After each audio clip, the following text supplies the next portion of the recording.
Okay, here we go. We're looking at a bread mix again from the Prepared Pantry.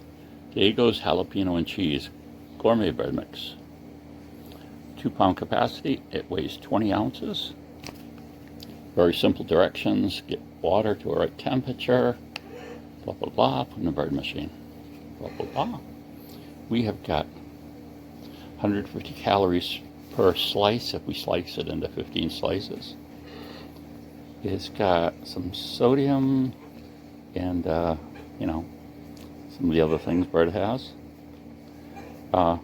It's got oven directions too, but basically what we're going to do, I've just made this, put it in my bread machine, the Zuritsu, and we're going to see how it comes out.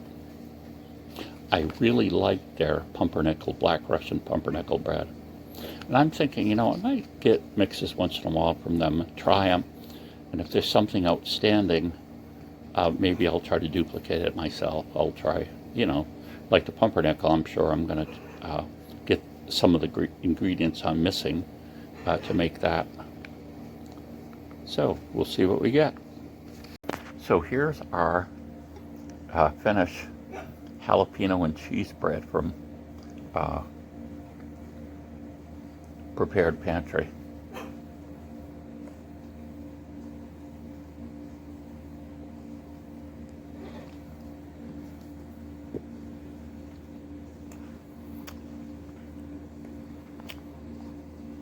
It's right on the edge for me of being too hot. So they were saying it's a moderate amount of jalapenos, which I guess it is. So I think anyone who likes jalapenos is going to like this bread for sandwiches or just eating the way it is. So this definitely gets a thumbs up from me.